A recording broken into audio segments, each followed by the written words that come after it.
Chapter 13 is about finances. So some of these things that we're going to be discussing, you will have seen from previous classes. Even if you haven't taken like a finance class, the first maybe half or so of this chapter, right, or this section of this chapter 13.1 itself, is things that are often done in like an algebra course or maybe even some financial applications courses that you might have taken in high school. And then a large portion of what we get into after, toward the end of this section, and then after, are going to be things that are at least potentially directly applicable to your future. Okay, so obviously not every single aspect is everybody's future, but they're things that you're going to encounter. And my hope in general with this chapter is that you see things from the perspective of there's a lot more going behind the scenes, and I need to ask a lot more questions before I go and spend my money in certain ways. Because there are a lot of things that are going on behind the scenes, and even if you don't want to or know how to do all the specifics of the math, asking more questions to see how something works is really important. Because it's your money and you've earned it, right? And we don't want to just waste it. So we're going to start with the stuff that you have seen before, and so that is interest. So we're going to start with simple interest. Simple interest can be found by taking the principal and multiplying it by the interest rate and the time. I is your interest amount. It's a dollar amount. P, the principal, is the amount of the loan or the deposit of investment, like the amount of money you put into the investment, or it's the amount of money you're borrowing for some other purpose. R, the interest rate always has to be turned into a decimal to be used. And T is always time in years.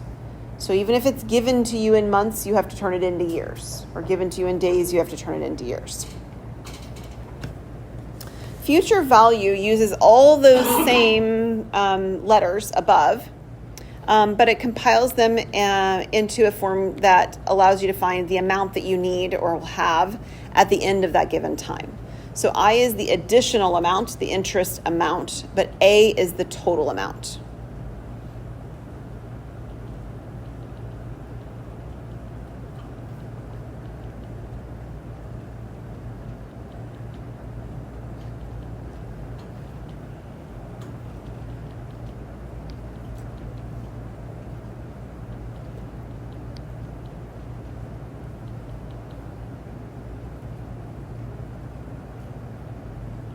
We're going to see these letters come up again in a couple of examples down for a different purpose, but the letters always mean the same thing.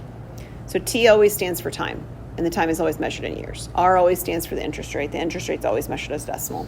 Okay, so they're not going to change their meaning, even if they change their use in a specific formula, or are used in a different formula, as I meant to say.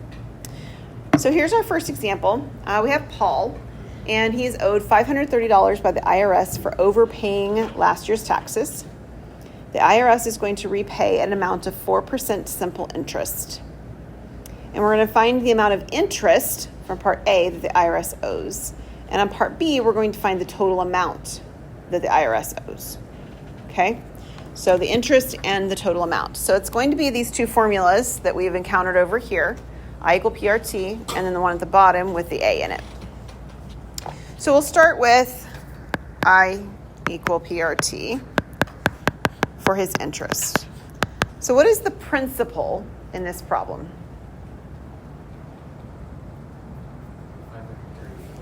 Yeah, the $530 that he's owed.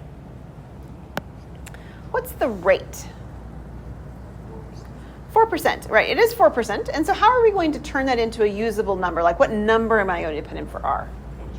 Right. 0.04. So if you'll remember, the way you turn percents into decimals is you move the decimal 2 to the left. Okay, that's where the 0.04 is coming from. What's the time? 1 year. Go ahead and grab your calculator. You're going to want it out today, and we're going to be using it extensively. What do we get when we multiply 530 times 0.04? Technically times 1. What is it? You're doing Part B. 21.2 for this one. Yep, you're a step ahead. All right, so it's $21.20. That's the interest that's owed. Okay, so the IRS would give him back his $530, and they would give him back the $21.20. And so those two things that he gives them back combined are what Part B is asking us for. So this problem is set up very nicely for us to recognize that the A is equal to the principal plus the interest. The principal that he's owed back is $530. His interest is $2120. And that's a grand total of $551.20. Now, this I plus P business was not a formula that I wrote down before, right? But I want to show you that I did. I just didn't call it that. So over here, the PRT, it's the same as I, right? So if I take my principal plus my interest, I have my total amount. Now let's just say for a moment that you had not been asked part A here. It just jumped to part B. Okay, I cannot tell you how many times people flip around and do exactly what you did, Samuel, on their My Math Lab answers. They'll put the principal when they're, not the principal, they'll put the total amount when they're asked to find the interest, or the interest when they're asked to find the total amount. So pay attention. But if we weren't asked to do both pieces of this and we just wanted to move forward directly, then this formula right here would be a nice way to do that. So A equals P times 1 plus RT. So we're just going to try that here and give that a go. So the P was the 530. The rate was 4%, and our time was 1 year. So if you multiply all this out directly without the addition pieces of what we did on the other way of doing it, do you still get the same amount?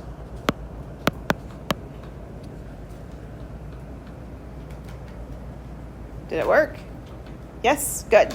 It should give you the same amount. It should. So you have multiple ways, typically speaking, to find the total amount. Okay, so simple interest is not the only way interest is computed. Another way of computing interest is called compound interest. Compound interest is another one that you've definitely seen before. It's taught in algebra. Compound interest is interest that compounds more often. That's sort of a general phrase. More often than what? Well, more often than simple interest.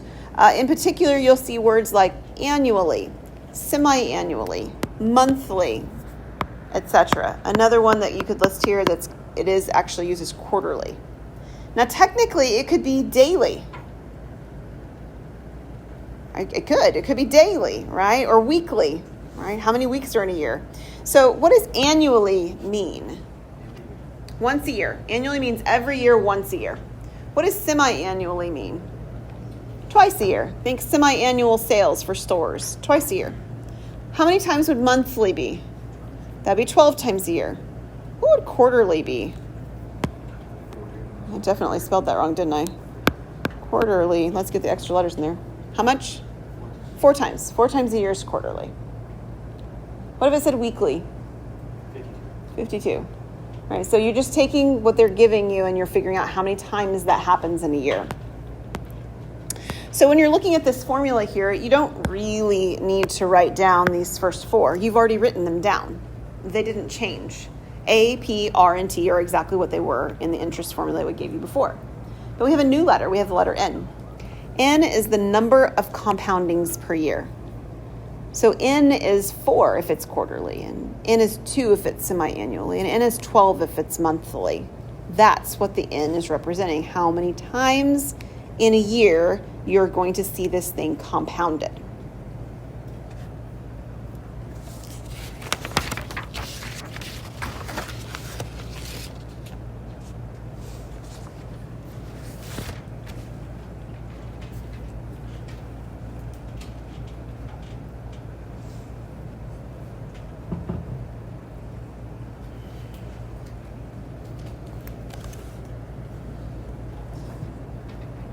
Okay, let's do an example. So some of the forms that you're going to be seeing, some of the questions you're going to see in My Math Lab will have this form, where it'll kind of look like a table, and you're just filling in the 2 blank spots at the end of the table. So it doesn't necessarily have a lot of language to it. It just says something like find these things, and it gives you, this grid. So this one says to find the final amount, the future value, and the interest earned in the following. So we have principal, rate, and how many times it's compounded, and the time given to us. And the first thing we're going to do on this problem is simply list underneath this what it tells you. So what is the 7,500? What letter does that represent in our formula? Yeah, that's P. So this is 7,500. What does the rate represent? I mean, what number and which letter and what was that? What's that going to be used as?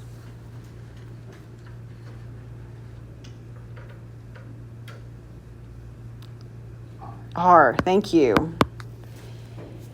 Okay, so what does 3.5% mean? Well, we could write it like this if you wish, right? Yeah, 0.035. Okay, so remember, this one, it looks kind of funny because 3.5% already has a decimal in it. I understand that. But the percent at the end tells you that it is a percent value. So even though you can see the decimal still has to be moved to the left to turn it into its decimal form. So you have 0.035. What does semi-annually mean? 2 times a year. What letter is that? N. So this is N equal to 2. How about 25 years? T equals 25. All right, so our formula is A equal P times 1 plus R over N to the NT.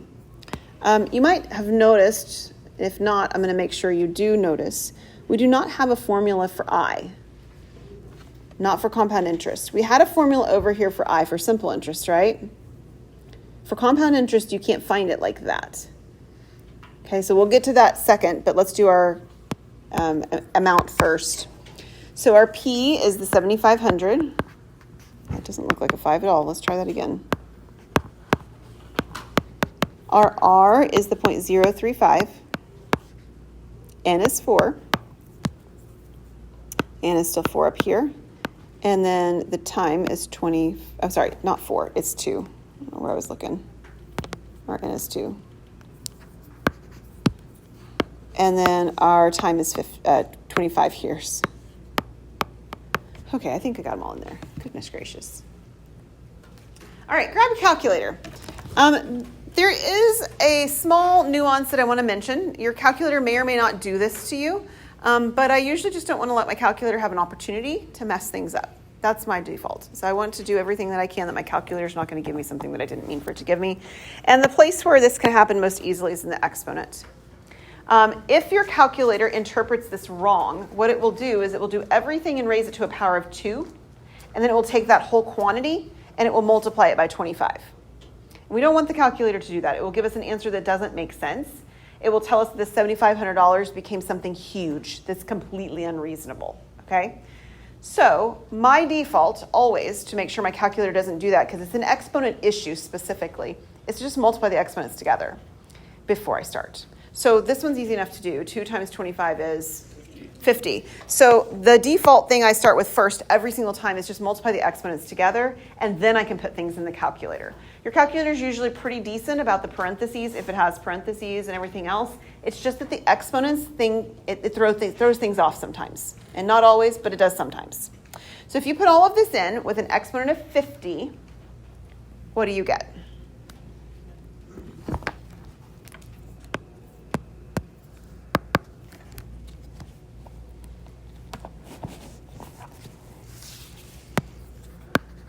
You get a dollar sign. What do you get? 23,820,000. Ooh, that would be it, right? I think it probably multiplied something by 25. I did the 50 thing too, which All right, still let's has take a the look. same answer. Let me see what you got.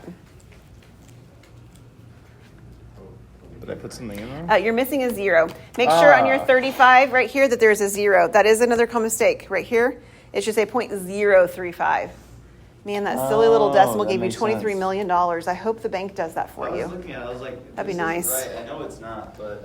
But nobody else was talking, right? Yeah. I And got so, 17,800. oh, that sounds a little bit more realistic and probably what the bank would tell us. And 92 17,000. What was it? 8 what? 855 and 92 cents. Okay. Normal rounding rules, right? So 2 decimal places because it's money, okay? And, 5 and up, you round up. 4 and down, you round down. All that works the same way. On your homework, you should pay attention. If you've got an error, it's going to tell you that you're not going to get it right or whatever, on the decimals, keep messing with the decimals, make sure your decimals get right. On quizzes and exams, please don't try and fret about that. That's not a big deal. I edit that on my end. So if you're off by a penny, you're going to get full credit. It's just not, we're not equivalent about pennies. They're not worth anything. Okay, so it can be easy to be off by a penny at the end if you're not careful. Yes? Do you have a question? No, you're good. Okay. Okay, so this is our total amount. So this is what's going to go in that first sort of grayed out box right here. So this is my $17,855.92. I'll get a little bit smaller. All right. So let's just say we borrowed the $7,500. If we borrowed $7,500 and 25 years later they paid me back $17,855.92, how can I find out how much interest I made? Subtract the 7,500. Yeah, we would just subtract the 7,500, right? The amount that I got at the end includes both my original loan, or the amount that I got, or the amount I paid, whatever it was. It includes the original amount that I deposited or loaned, and it includes interest. Those are the only two things it can combine to be. And so when we're taking a look at finding my interest, I can actually find my interest by taking my total amount that I just got and subtracting off the principal. So this is my $17,855.92 and taking off the $7,500. $10,355.92.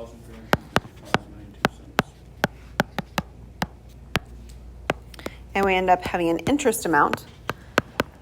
It's $10,355.92. Does that make sense? So we really do have to find it in that order when we're doing compound interest.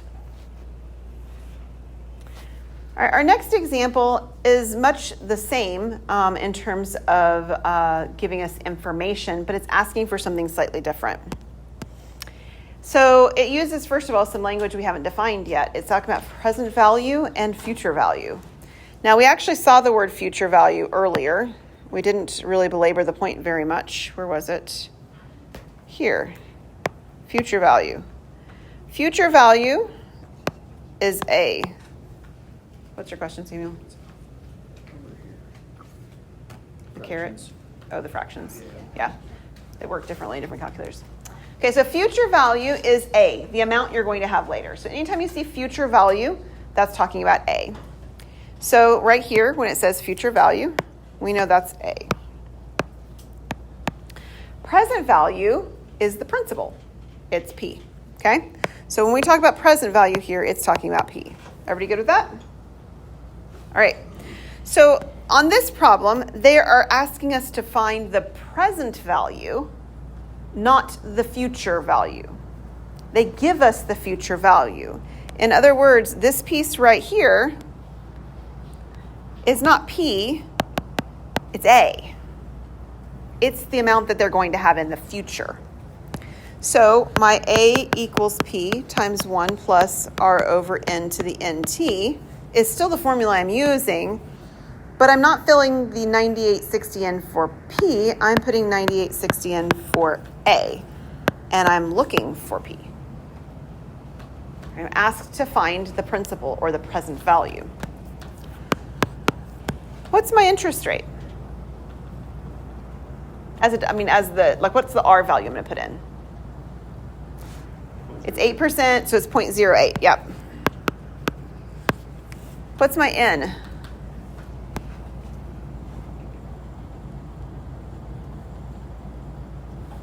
Four. It says compounded quarterly. Quarterly would mean 4 times a year, so N is 4. What's my time? 10 years. So the 4 and the 10. And the first thing I would do is I'd multiply 4 and 10, and I would get 40. Okay, now, what I need to solve for is P, and P is not by itself, right? So as I solve for this, it looks a little bit different than the other one. I need to do this piece right here first. So let's write that down, and we're going to write a bunch of decimals with it when we write it down. I'd say at least 6. I know it feels like overkill, but we did 4 in my last class, and it wasn't enough. So what do you get when you multiply that out and raise it to the power of 40?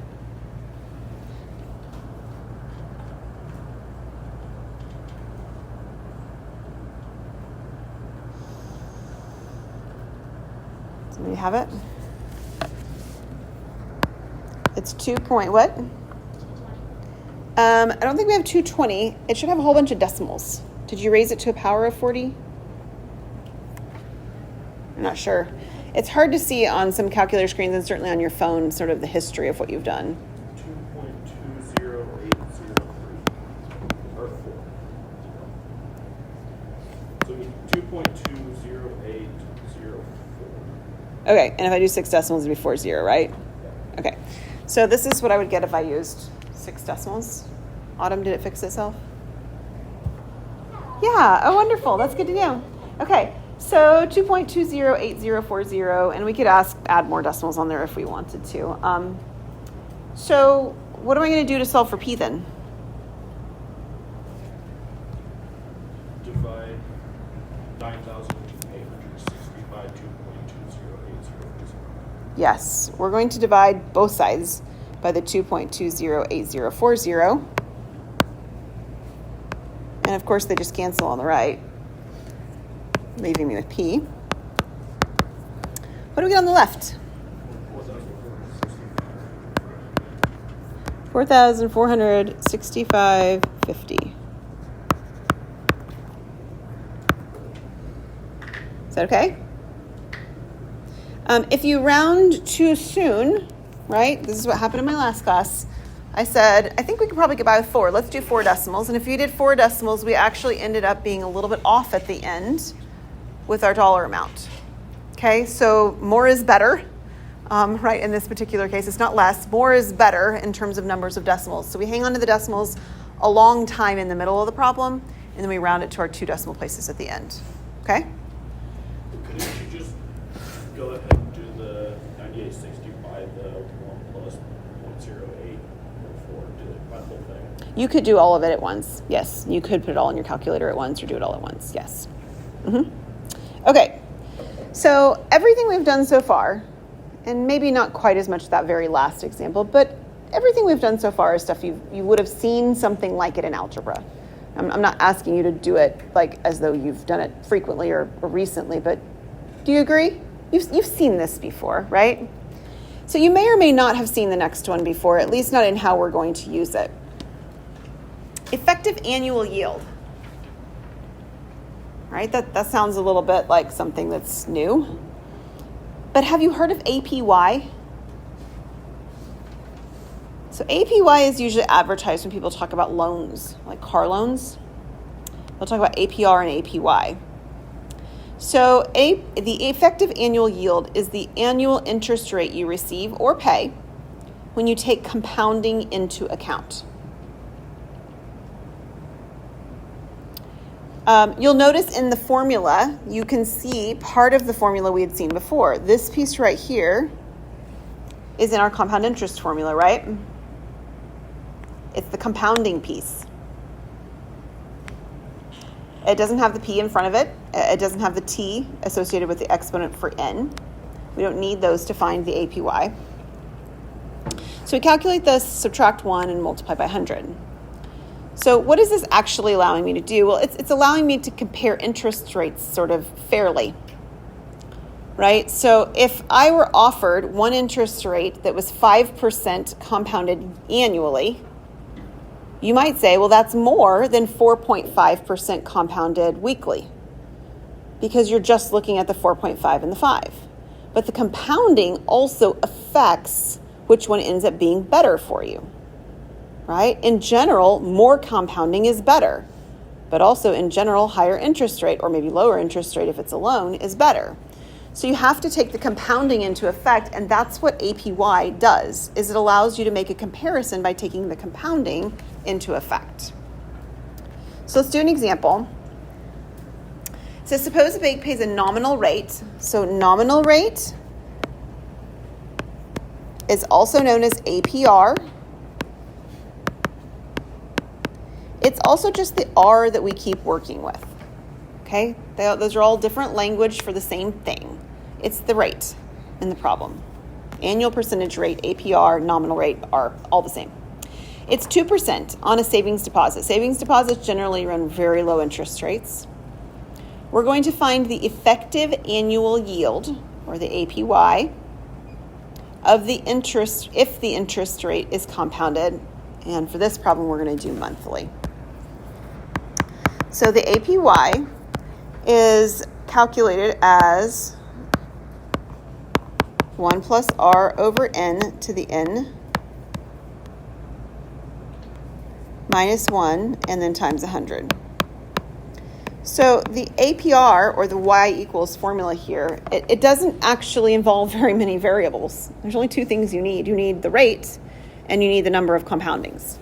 So what will our R value be in this problem? Yeah, it's a 2%, so it's 0.02, right? That's our R. What's our N?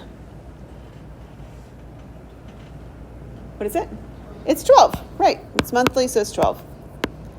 Raise this to the 12, subtract a 1, times 100. Now, a couple things. Number one, the answer you get needs to be really close to the 2% you started with. If it's not, you've made an error. Okay? Jot yourself a note. This is going to be really close to 2%. Secondly, it needs to be a little bit more than 2%. Why? Because it's compounding it more than one time a year. If it were one time, it'd be 2%.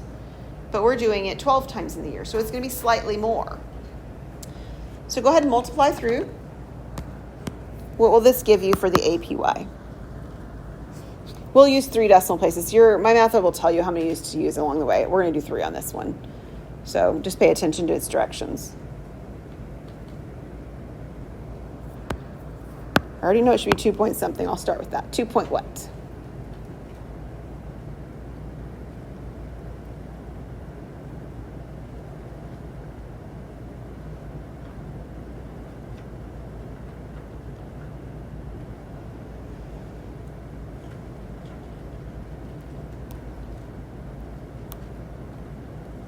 Do you have an answer? Nobody has an answer. Wait, multiply to get this one? Well, you're taking 1 plus 0.02 divided by 12. So if you want to do this step by step, like in your phone or whatever, just do the part in parentheses first. Press enter, or equals or whatever. Raise it to the power of 12, press equals. Subtract your 1, press equals, and then times 100.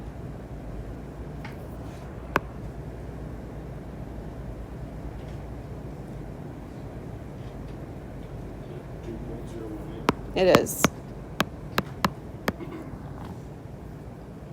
Okay, did we get 2.018? Saw a lot of people typing things in. I want to make sure that it's working, that you're seeing it like it should be. Yeah? No? No. That's a 1 plus. So you go. I'd start with the fraction on your calculator. 0.02 divided by 12. 5 by 12. Press enter. Add and 1. Add 1. Enter. And then take away 1. No, you've got to do the power of 12 Power first. versus then to 12. Uh-huh. And then subtract your 1. Oh, you subtracted 2. Oops. Add 1 back in. Or backwards. And you subtracted it, you got another 1. Ah. I'll start over. Okay, give it a go. Okay, all right. 2.018. So it matches the reasonableness kind of criteria, right? It's close to 2, and it's slightly more. Josh? Why do we include the times 100%? Because is that just times 1? It is, but it's turning it back into a percentage form. It's moving the 2 decimals back to the left, or back to the right that we moved to the left to start with. We moved to the left to start with to turn our 2% into the decimal value. And in order to compare them, we put them both in the percent form. Okay. That's why. Yeah. Getting syntax errors, my calculator likes brackets. I got So 0.02. I wouldn't use brackets with your calculator. Just use more parentheses if you want to enter it all the way. That's what I did. Yeah. I got 0.02018. Okay, times 100. And then Yeah. times it. Yeah. You're Got it. struggling today, man. Okay, Why do make we sure, add the 1 if we're just going to take the 1 away again? because the one inside is added to something and then raised to a power. And the one on the outside is done after the power. So it affects the value differently because of that exponent. Yeah, that's a good question. Okay. Why are we adding 1 and then subtracting 1? Because one of them inside is going to be effectively going to be affected on by the exponent. Yeah. I'm caught up now. Okay. You ready for something new? Okay. Crazy. The next part in this actually talks about a third type of interest. It's called continuously compounded interest. So we did ones that were compounded at specific intervals during the year, monthly or quarterly. This one is compounded continuously. The formula for it is A equal P E to the RT. All the letters are the same thing you've seen before. So if you don't want to write those down again, you don't really need them. They didn't change, right? But we do have a new letter in there. It's the letter E, but E is not a letter, it's actually a number. So E is a number in very much the same way that pi is a number, which you're perfectly comfortable with, right? Because it's not one of our letters, right? It's somebody else's letter. So pi is a number is an irrational number, right? So it's 3.1415, it keeps going, right? Forever. E is the same kind of a number. They're called transcendental. So E is about 2.718. But I don't want you to write that down, that it's equal to that, just like I would not want you to, in a geometry problem, actually use 3.14 for pi. It's an approximation. Your calculator has a much longer expansion of what E would be than 2.718, just like it does for pi.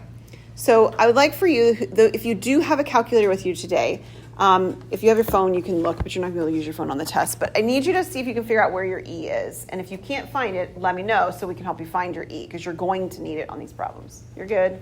Is it the one that says EX? Yes, that's the one yours will be. Mm-hmm. Did you find yours? To the first, then Yeah. it's 2.7. Okay. Are you good? Yep. Are you good? Okay, does anybody have a calculator and they can't find E? No. Okay, great. Now, they operate a little bit differently from calculator to calculator, so as we do this, we may actually have to pause for a moment and make sure you can see how to enter it into yours.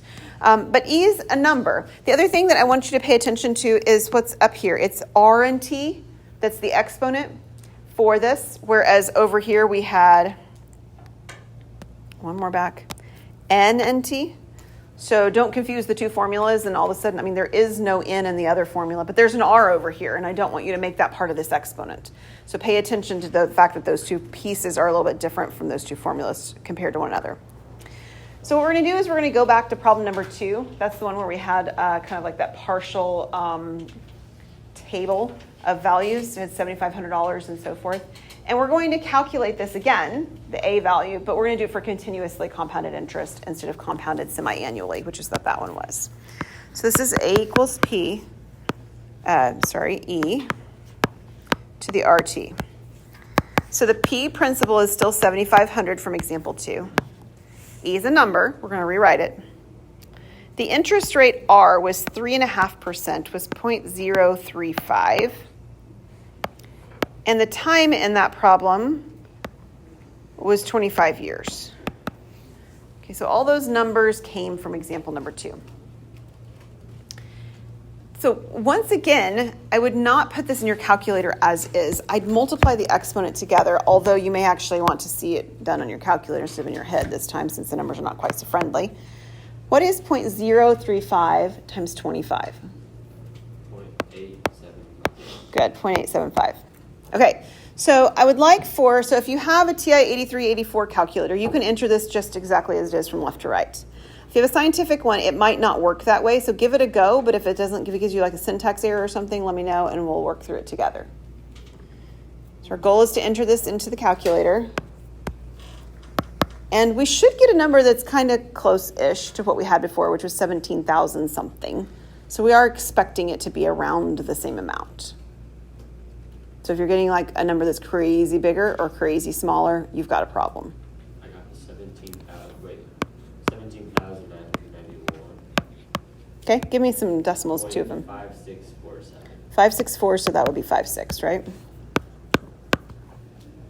Okay, can anybody confirm that you have what Caleb has? Yes, got some nods, excellent. So how does that compare? Is it close to what we got on number 2? Yes. It's close. Is it more or less? More. It's more. Why should it be more? It's continuous. Continuous is more than semi-annually, right? It's happening more frequently. So in general, right? When we have, well, not in general, but very specifically, if all the other factors remain the same and we simply increase how many times a year it compounds, it's going to give you a larger value. Now, the reality is banks don't actually work like that, right? They don't give you continuous compounded interest. So why are we discussing it? Well, we're discussing it because it actually comes into play with inflation. Y'all know, sort of emotionally speaking, what inflation is, right? Yeah, so here's a formal definition that your book uses. Inflation is the increase in cost of living over time.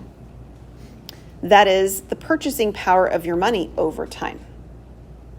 CPI is the Consumer Price Index, and it's published by the U.S. Bureau of Labor Statistics. It reflects a collection of items purchased by large numbers of people and their value. Continuously compounded interest can be used to find a newer price due to inflation.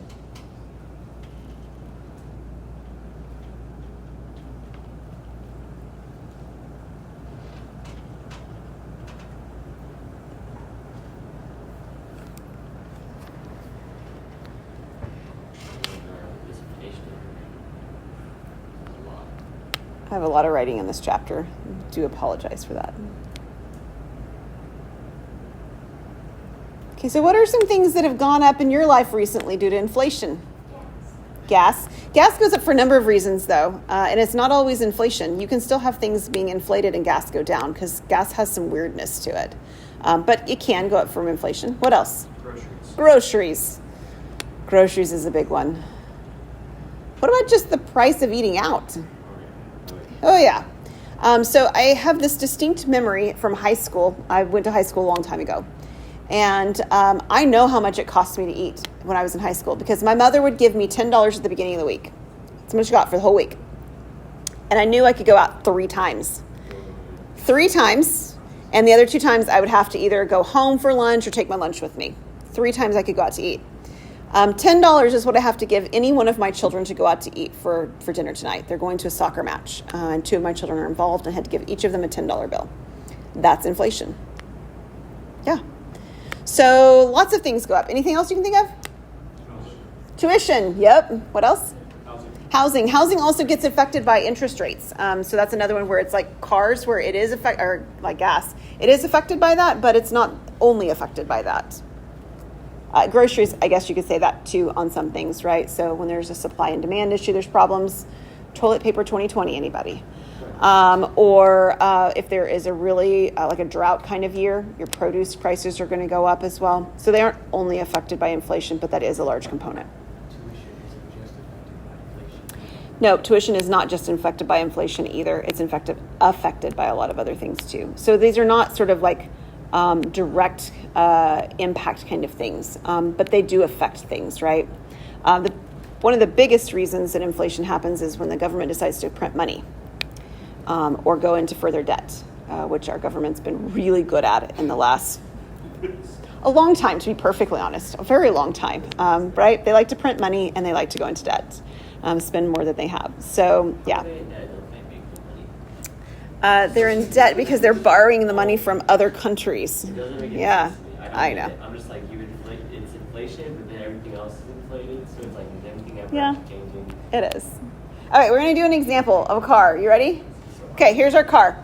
We're going to do a 2010 car that's worth $18,500, and we're going to compare it to an equitable car, right? The same kind of car, the same, mileage, all the same details are pretty much the same, and figure out what that car that would be equitable would cost in 2020. So we're using continuously compounded interest for this. Okay, so our A is our amount that we're looking for. P is the price of the car that we're starting with. That's our $18,500. The interest rate is the inflation rate. That's what the rate is that it's talking about. So that's 5% or 0.05. What's our time? 10 years. And once again, we will multiply these together first. So 0.05 times 10 is actually 0.5 as our exponent. So 10 years later, that $18,500 car that I could have bought in 2010 would be able to be purchased by somebody else. Not the same car. We're not talking the same car. You guys get that, right? It's the same type of car, right? Not the same car. I know the car goes down in value. That's not what we're talking about. We're talking about an equitable car, right? So it's the same age, it's the same mileage, it's the same details, you know, whatever. How much did you get? $30,501, sorry, 501 and 34 cents.